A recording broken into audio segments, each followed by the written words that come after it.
Ayat 121. Maka keduanya memakan dari buah pohon itu. Lalu nampaklah bagi keduanya aurat-auratnya, dan mulailah keduanya menutupinya dengan daun-daun surga. Dan durhakalah Adam kepada Tuhan, dan sesatlah dia. Aurat apa? Aurat ini berhubungan dengan aib. Aurat ini berhubungan dengan jatuhnya harga diri. Begitu seseorang itu memakan buah huldi dan dia telan buah huldi itu, dia turun dari nur ke nar, dia turun dari alam tinggi ke alam rendah. Misalnya melakukan kejahatan, melanggar kemanusiaan, melakukan korupsi. Lihat auratnya terbuka, terbuka. Terbuka, dibuka sama media sosial semuanya, dihabisi sama media sosial semuanya, jatuh nggak ada harganya lagi. Makanya begitu auratnya sudah terbuka, ingin ditutupi lagi auratnya, aib-aibnya. Gimana caranya? Dia ngambil lagi daun-daun surga pelan-pelan untuk menutupi auratnya. Maka dia mencoba melakukan recovery ulang. Capek hidup kayak gitu. Coba lihat Bapak Ibu. Cuman senggol-senggolan di jalan. Kemudian bunuh orang. Belasan tahun tinggal di penjara. Diberitakan kemana-mana auratnya. Diberitakan kemana aib-aibnya. Disebarkan secara luas. Dan semua televisi, media sosial menyebarkannya. Disebut viral.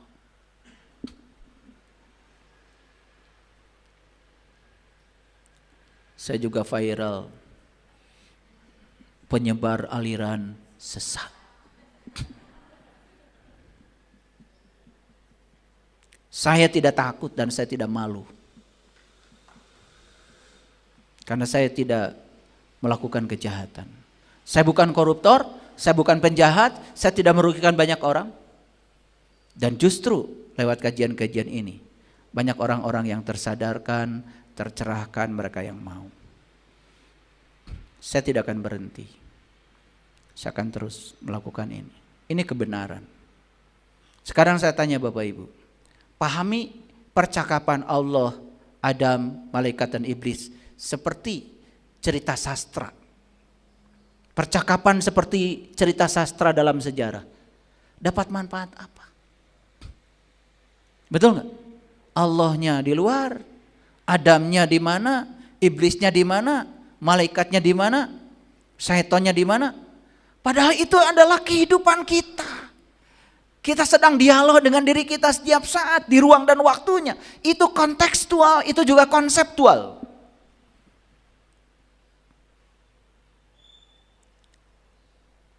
Makanya jangan sampai kita mengalami brain rot tadi.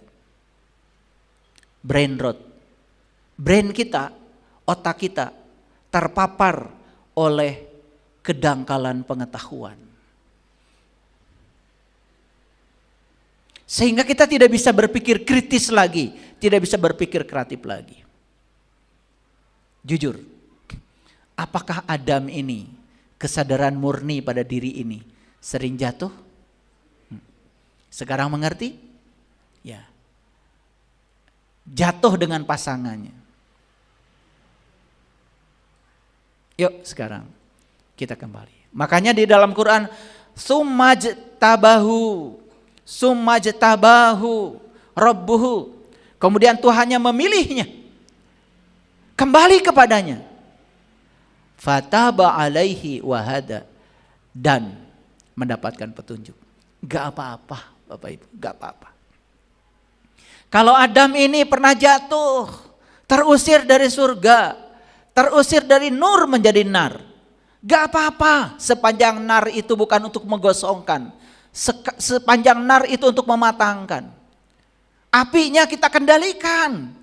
Kalau dikendalikan kan masakan kita jadi enak, Goreng ikan enak, goreng pindang enak, semur jengkol jadi enak.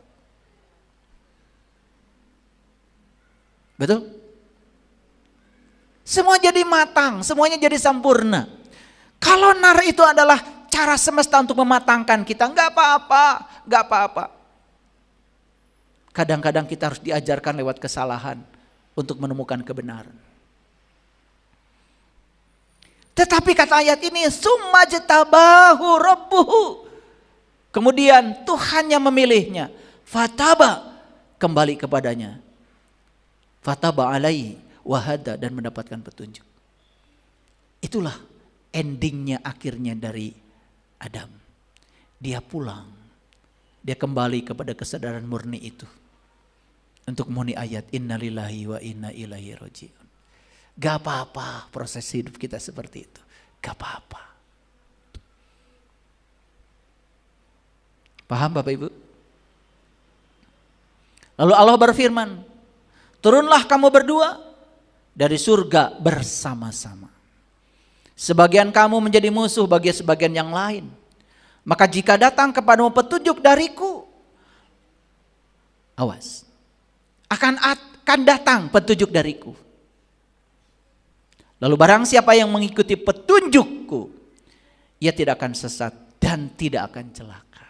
Jadi maksudnya, yuk kembali kepada sistem awal, sistemnya Allah. Dengarkan suara kebenaran dari dalam dirimu, supaya kesadaran murnimu tidak dikelabui oleh hawa, oleh diri palsu. Keren gak Bapak Ibu kalau Quran dipahami kayak gini? Keren gak? Terasa gak manfaatnya sekarang? Terasa. Ya, di mana dialog itu? Hebat. Perang Bharatayuda, ada peran-peran, ada Arjuna, ada Nakula, ada Sadewa, ada Yudhistira, ada Bima. Itu semua itu adalah cerita di dalam diri kita. Ada Duryodhana peran itu. Ada Guru Bhisma, ada Guru Dorna. Tapi di dalam diri kita juga ada Krishna yang suka mengingatkan tentang kebenaran itu. Tapi kita kadang-kadang dengar Dorna, dengan Guru Bhisma, dengar Duryodhana. Ya. Suara Krishna begitu jelas di dalam sini. Gak mau kita dengar. Yuk sekarang, kalau kamu masih mau kembali kepadaku, kata Allah, kembalilah.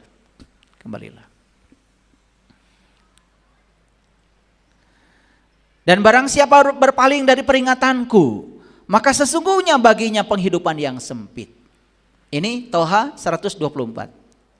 Ya, jadi ini berurutan ya Bapak Ibu tadi, surat Toha dari 115 terus. Ya, ini kita udah masuk di 124. Dan barang siapa berpaling dari peringatanku, maka sesungguhnya baginya penghidupan yang sempit. Dan kami akan menghimpunkannya pada hari kebangkitan dalam keadaan buta. Hidupnya sempit. Jadi sekarang mohon maaf. Kenapa ya hidup saya sempit, pikiran sempit, pengetahuan sempit, ekonomi sempit, hubungan sosial sempit, pertemanan sempit. Siapa yang bikin kesempitan itu? Terlalu banyak makan buah khuldi.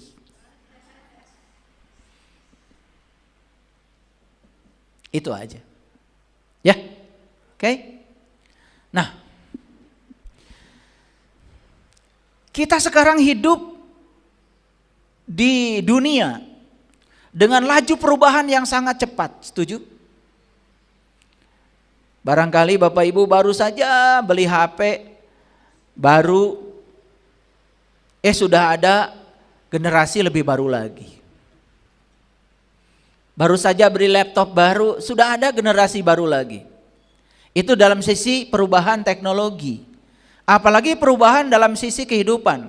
Perubahan dalam cara berpikir, dalam budaya, dalam tradisi. Karena arus globalisasi tidak bisa dihentikan lagi. Laju perubahan tidak bisa kita kendalikan. Satu-satunya cara yang paling cerdas, yang paling jenius apa? Kita adaptif terhadap perubahan itu. Karena manusia yang akan hidup adalah mereka yang adaptif terhadap perubahan, bukan yang kuat. Yang jenius. Makanya jenius dari kata jin. Kalau jin dalam diri kita itu, energi dalam diri kita yang tersembunyi itu, kita latih untuk hal yang positif. Jadi jenius.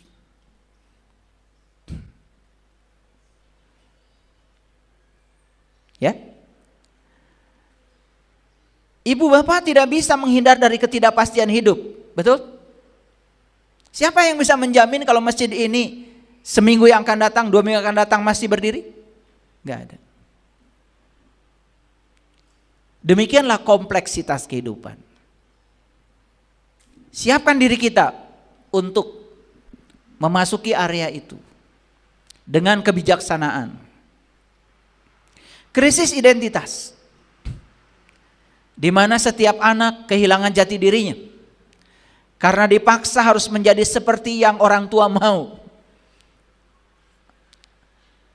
Atas nama kasih sayang, lalu anak dibentuk harus seperti ayah ibunya. Lalu anak kehilangan identitas diri, tidak menjadi dirinya sendiri. Dan kasus semacam ini justru semakin banyak. Karena orang tua menggunakan figur otoritas dan menggunakan otoritasnya untuk mengatur-ngatur anak. Pendidikan anak diatur sama orang tuanya. Pekerjaan anak harus ngikutin keinginan orang tuanya. Bahkan jodoh anak pun harus seperti yang orang tua mau. Rusak kehidupan. Semakin tidak menjadi dirinya sendiri. Banyak manusia di kehidupan ini kehilangan arah, kebingungan, tidak mengenal diri sendiri. Bahkan kita pun, karena semakin banyak kita memakan buah khuldi, buah pengetahuan dari manapun datangnya. Furqan kita belum hidup, belum bisa memfilter. Apa yang terjadi? Bukan kita menjadi diri sendiri, malah kita kehilangan jati diri kita. Bingung hidup. Makanya sampai diceritakan di dalam Quran surat Ad-Duha, wad-duha wal-laili idza saja ma waddaka rabbuka wa ma qala walal akhiratu khairul laka minal ula wala saufa yu'tika rabbuka fatarda alam yajidka yatiman fa'awa wa wajadaka dolan fahada. Pernah dengar kata-kata itu? Wa wajadaka dolan fahada. Kamu saat itu sedang dolan, bingung, tersesat, kehilangan jati diri. Fahada. Lalu aku menunjukkan jalan kepadamu. Tetapi saat ditunjukkan jalan pun tidak mengerti kalau itu jalan. Karena kita mengira jalan itu kosong. Padahal jalan kita justru penghalang jalan. Dibutuhkan kendali. Dibutuhkan kemampuan mengubah perspektif terhadap hidup. Agar mampu menghadapi tantangan dengan sikap bijaksana dan tenang. Itu yang dibutuhkan sekarang.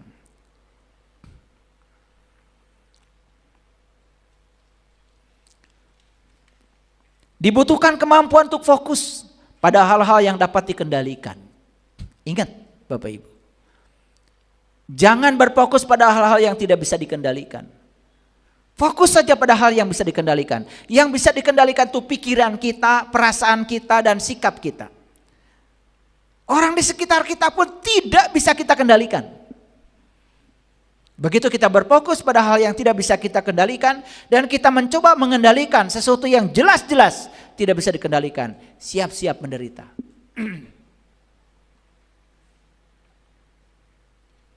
Hindari kecemasan terhadap hal-hal yang tidak bisa dikendalikan. Maaf, cemas. Padahal yang kita cemaskan itu adalah hal yang tidak bisa dikendalikan. Itulah yang disebut dengan penderitaan yang ilusi. Fokus pada hal-hal yang dapat kita kontrol. Itulah fondasi ketenangan batin kita. Apa yang bisa kita kontrol? Sekali lagi, pikiran kita, perasaan kita, sikap kita. Fokus ke situ. Sadar bahwa respon terhadap peristiwa eksternal itu pilihan. Kita mau responnya seperti apa terhadap peristiwa di luar kita, reaksi kita mau seperti apa, itu pilihan Bapak Ibu, pilihan.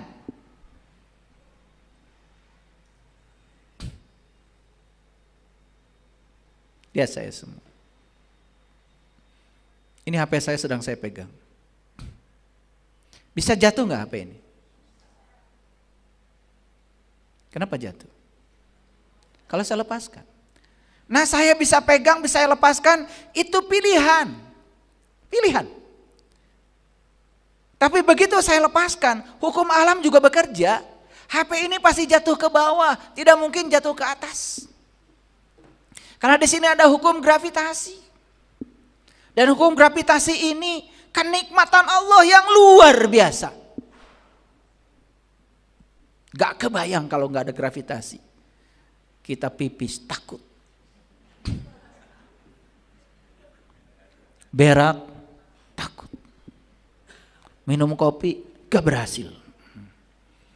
Sampai orang di luar angkasa itu di daerah yang non gravitasi, untuk minum kopi aja harus menciptakan gelas anti gravitasi. Pasti mahal itu. Dan selama ini kita hidup di sini tenang-tenang aja karena kita tidak berpikir. Padahal bisa pipis, cur ke bawah, pas ke toilet. Alhamdulillah, terima kasih gravitasi. Pernah begitu? Jauh-jauhan. Boro-boro nu kitu.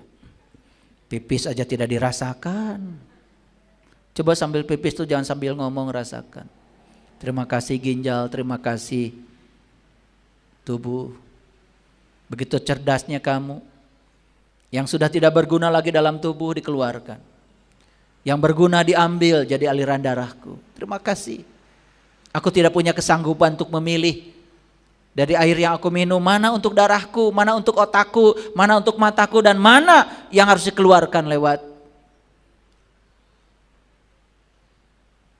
kemaluanku. Sadari coba. Kalau disadari, pipis aja bisa meditasi. Buang air besar aja bisa meditasi kalau disadari.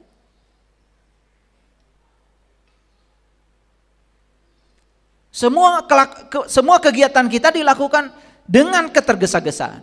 Bergerak terus. Di sini tetapi pikiran sudah di mana? Hilang kesadaran. Tidak mindfulness, itu bahasa kerennya itu. Makanya ada 4 kunci ketenangan batin.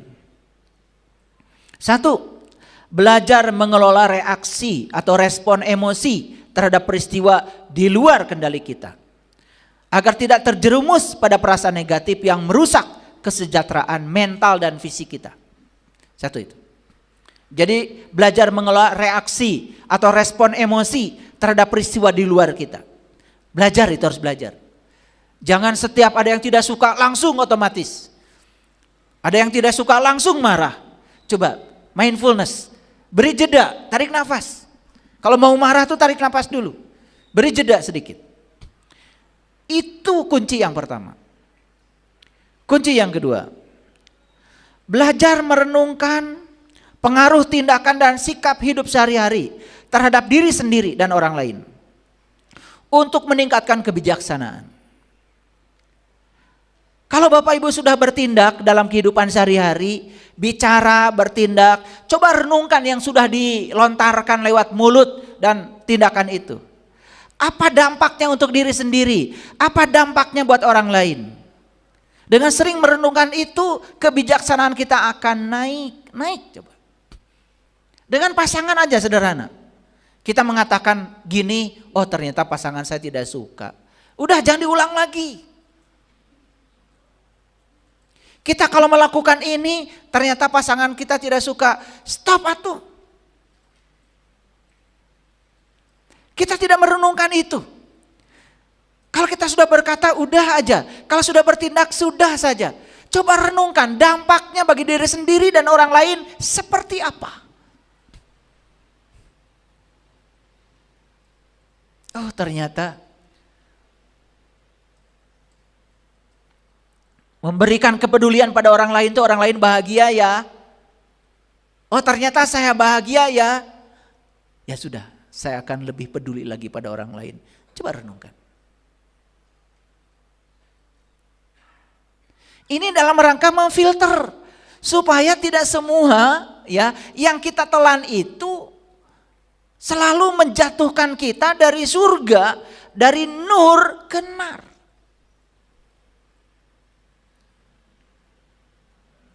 Yang ketiga, Menyadari secara terus-menerus perbedaan hal yang dalam kendali dan di luar kendali, sehingga membebaskan diri dari beban kekhawatiran. Oh, ternyata anak saya tidak bisa saya kendalikan.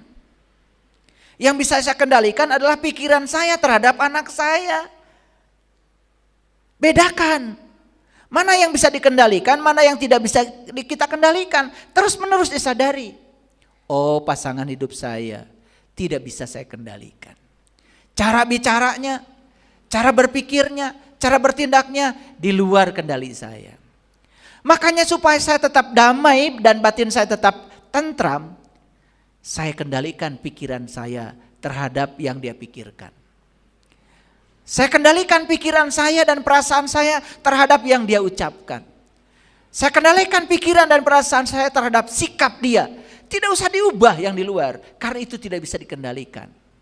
Coba kalau begitu, damai enggak batin kita?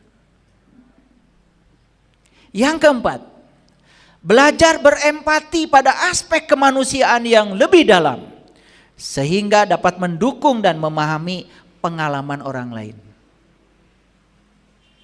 Belajar berempati pada aspek kemanusiaan. Belajar berempati kepada orang lain yang susah. Belajar berempati. Karena itu akan membuat kita bisa memahami pengalaman orang lain. Kalau ini yang 4 ini kita lakukan terus menerus, ini adalah kunci, 4 kunci bagi saya untuk mencapai ketenangan batin. Dan kita sadar bahwa sumber penderitaan kita bukan dari luar. Sumber penderitaan kita dari diri kita sendiri. Makanya fokus pada apa yang bisa kita kendalikan. Lepaskan yang tidak bisa kita kendalikan. Emosi kita sepenuhnya dalam kekuasaan kita. Sekali lagi, apa itu emosi? Emosi adalah respon pikiran, perasaan terhadap peristiwa. Kita punya kuasa untuk mengendalikan emosi kita. Mau pikirannya seperti apa, mau perasaannya seperti apa, itu semuanya adalah kendalinya ada pada diri kita. Satu-satunya yang benar-benar kita miliki adalah reaksi kita terhadap peristiwa. Betul? Ada yang bisa mengendalikan peristiwa? Tidak ada. Tetapi reaksi kita terhadap peristiwa semua milik kita. Itu milik kita. Mau bereaksi seperti apa, itu sepenuhnya milik kita.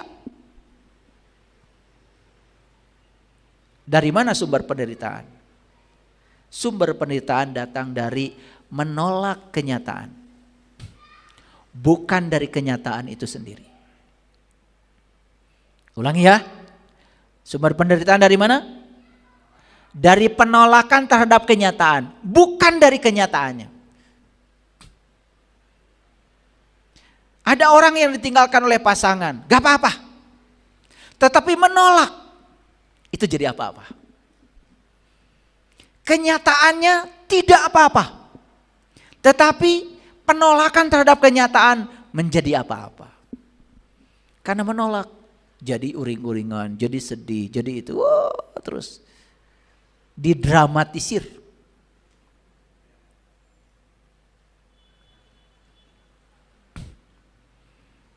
Hadapi tantangan.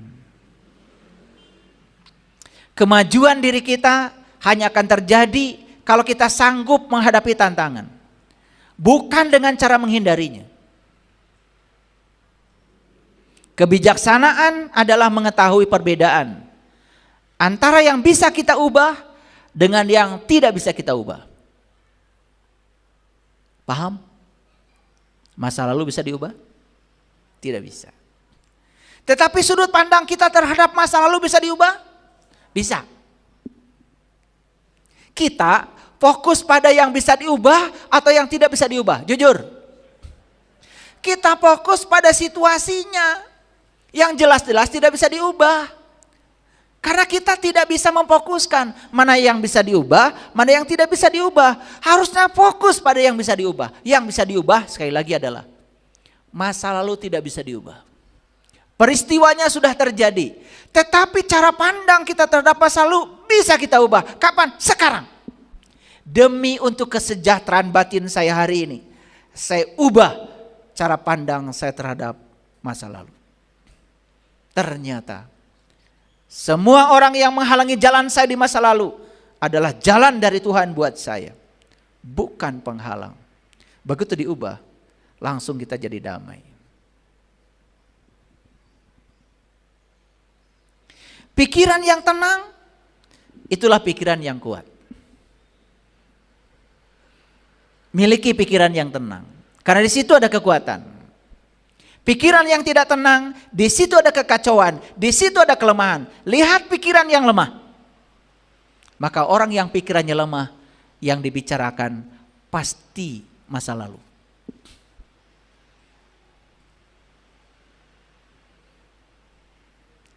Orang yang pikirannya kuat, yang dibicarakan adalah ide-ide, gagasan-gagasan. Yang bisa dilakukan hari ini, yang bisa memperbaiki kehidupan dia hari ini dan ke depan. Hadirin, setiap momen adalah kesempatan untuk memperbaiki diri. Saat ini momen bukan? Momen. Bersyukur gak Bapak Ibu hari ini bisa bangun? Bersyukur gak hari ini punya hari baru? Bersyukur gak hari ini punya kesempatan baru? Untuk apa? Ingat, semua kesempatan yang Allah berikan untuk memperbaiki diri. Makanya walal akhiratu khairul laka minal ula. Akhirat itu adalah masa depan. Dan masa depan yang menentukan adalah hari ini. Tidak mungkin masa depan kita tiba-tiba menjadi baik kalau kita tidak melakukan apa-apa hari ini. Karena waktu kita adalah hari ini, di sini, sekarang. Jadi sekarang kita sudah tahu cara membebaskan diri dari penderitaan ilusi. Ternyata peristiwanya sendiri tidak apa-apa dan netral. Tetapi reaksi kita terhadap peristiwa, itulah masalah saya. Jadi membebaskan dari penderitaan ilusi berarti mengubah reaksi terhadap peristiwa. Karena kenyataannya tidak apa-apa. Tapi reaksi kita terhadap kenyataan itulah yang jadi apa-apa. Bisa sekarang cara membebaskan dari penderitaan ilusi? Yuk, mulai mengendalikan dan fokus pada hal-hal yang bisa kita kendalikan. Terima kasih. Assalamualaikum warahmatullahi wabarakatuh.